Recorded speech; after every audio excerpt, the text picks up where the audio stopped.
అందరికీ నమస్కారము. ఇంకా దీన్నైతే కర్ర పెండలం అని అంటారంట. ఇది పుల్లగంద మీద ఎలా ఉంటుందో పైన పొట్టు అలా ఉన్నది. గడ్డ అయితే టేస్ట్ బాగున్నది. మనకు ఫ్రెష్గా దొరికింది అయితే చాలా చాలా టేస్టీగా ఉన్నది. మేమైతే ఎప్పుడు చూడలేదు, వండలేదు ఎప్పుడు. అసలు ఇది ఇలా ఉంటుందని కూడా మాకు తెలియదు, ఇప్పుడే చూసాము. కాకపోతే దీని మీద పొట్టు అయితే సేమ్ పుల్లగంద మీద ఉన్నట్టే ఉన్నది పొట్టు. ఇంకా ఇది శుభ్రంగా ఒక 2-3 నిమిషాలు మనం వాటర్లో నానేసి కడుక్కుంటే మొత్తం మట్టి అంతా పోతూ ఉన్నది. కడిగిన దానికంటే ఎక్కువ కొంచెం గాలికి ఆరిపోతూ ఉంటే రాలిపోతూ ఉన్నది మట్టి, ఊరికనే రాలిపోతూ ఉన్నది. ఇంకా గడ్డ అయితే మనం చెక్కు తీసాము. అందరూ ఉడకబెట్టి తప్పనిసరి వండాలి, ఉడుకుతుందో లేదో అని అంటూ ఉన్నారు. కానీ చూద్దాము ఉడుకుతుందా లేదా అన్నట్టు నేనైతే ప్రయత్నం చేశాను. చాలా బాగా ఉడికిపోయింది. ఊరికనే ఆలుగడ్డ చెక్కు తీసినట్టు తీసేసి వండుకోవచ్చు. టేస్ట్ అయితే సూపర్ ఉన్నది.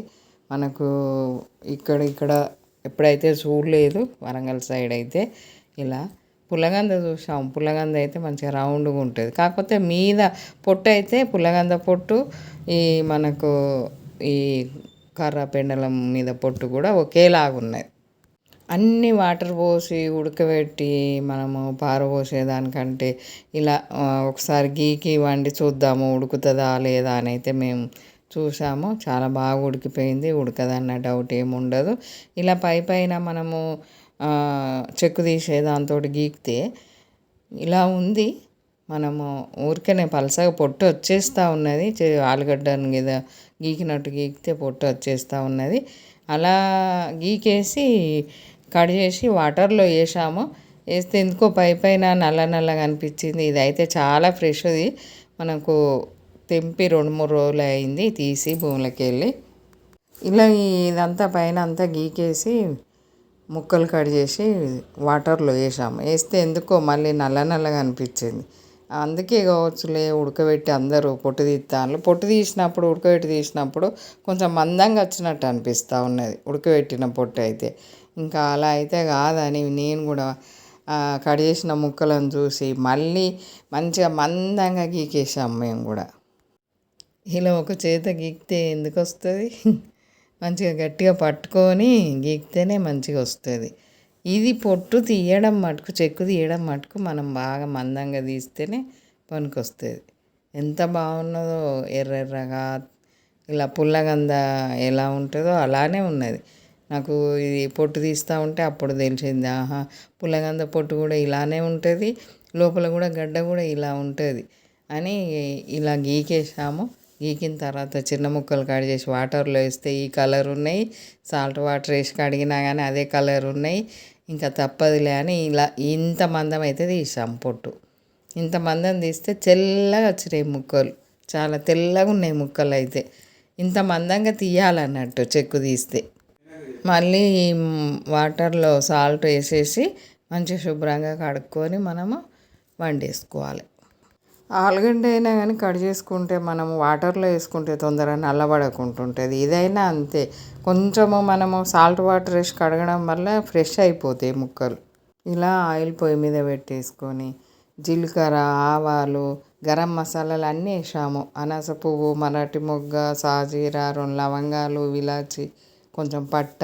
ఇంక ఇవి వేగిన తర్వాత పెద్ద ఉల్లిపాయ కట్ చేసి వేసాము.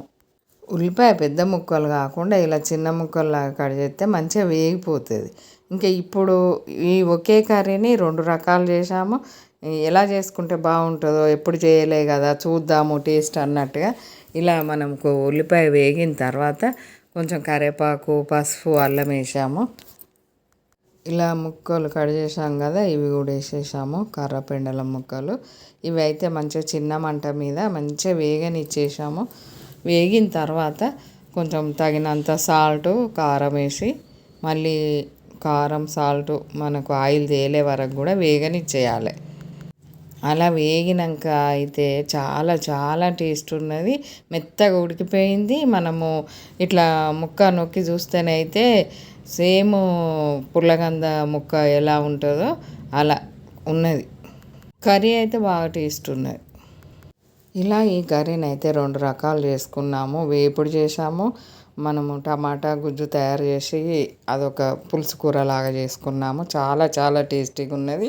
టమాటా హాఫ్ కేజీ తీసుకున్నాము. 2 స్పూన్ల పల్లీలు, 1 స్పూన్ గసాల, ఒక 5, 6 కాజు, కొబ్బరిలో పావు వంతు కొబ్బరి ముక్కలు, పావు వంతు కొబ్బరి ముక్క తీసుకున్నాము.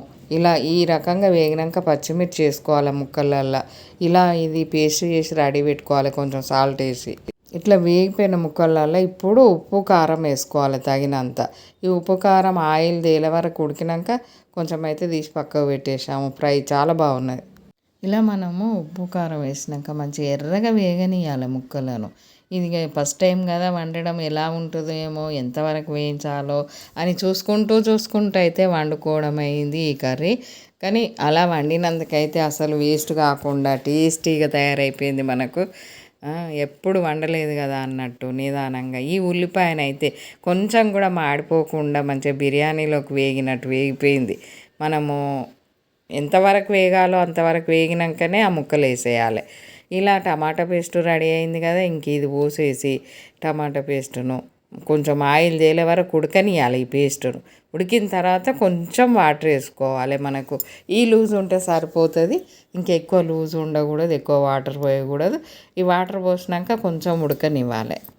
లాస్ట్లో కొంచెం ధనియా పొడి వేసుకుంటే ఇలా రెడీ అయిపోయింది. వేపుడు కర్రీ కానీ, మనకు పులుసు కర్రీ కానీ టేస్టీగా తయారైపోయింది. ఎప్పుడు చేయలేదు, పడేయడం అవుతుందో ఏమో అని ఇబ్బందిగా ఉంటుంది కావచ్చు అని అనుకున్నాము. ముక్క కూడా ఉడకదేమో, ఉడకబెట్టి వండితేనే ఉడుకుతుందేమో అనుకున్నాం, కానీ చక్కగా ఉడికిపోయింది ఆ ముక్క అయితే.